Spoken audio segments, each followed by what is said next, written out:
Thank you. Douglas Ross. Thank you, Chair. You mentioned in response to the Chair that Glasgow is ready for COP, bar some technical issues.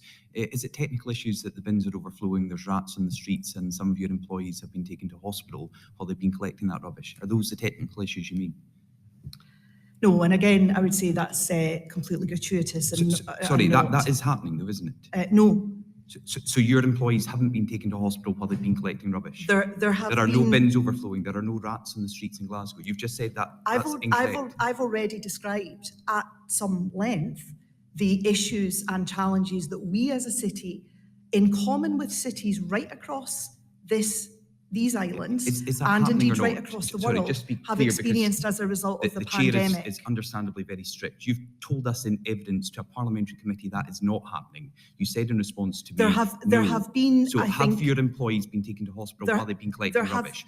Are there overflowing bins and are there rats? Just order. Just a minute.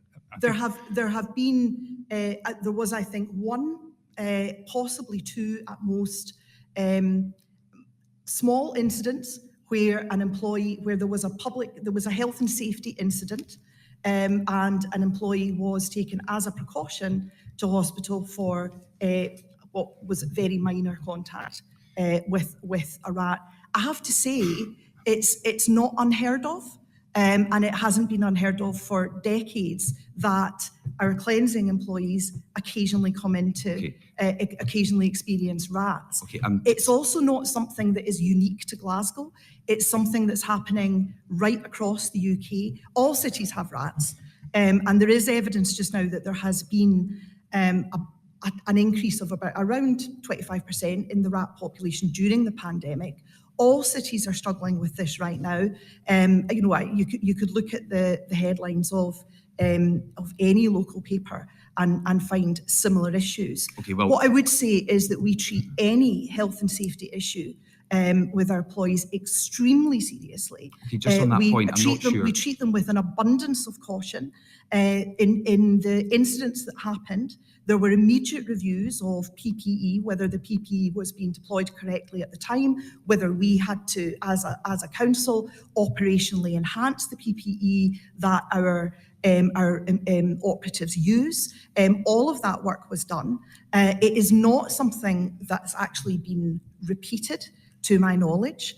In fact, the last briefing I got, I think there had been something like 5 reports of contact between cleansing operatives. No, I'm sorry, you made a number of allegations, Mr. Ross. I think I'm entitled to answer them Councillor Aitken, comprehensively. Order. Right. Yeah. What we do here is we ask questions and then our guests respond to them. And I think Councillor Aitken had finished. Yes. Now back to you, Mr. Ross. Thank you. Because, I mean, people will be watching this and hearing Councillor Aitken saying on one hand she takes all these issues seriously, yet apparently the person only had minor contact with a rat. I don't know how you go from minor to major contact with a rat, but if the person ended up in hospital, I would expect the leader of Glasgow City Council to take that more seriously. Can I move on to the issue of... I just said I take it extremely seriously, and the fact that they were taken to hospital was demonstrating an abundance of caution in response to that health and safety incident at work. Councillor Aitken, do you regret any of your previous comments? You've been widely ridiculed across the United Kingdom for saying Glasgow only needs a spruce up. It's not actually filthy. Do you now, in hindsight,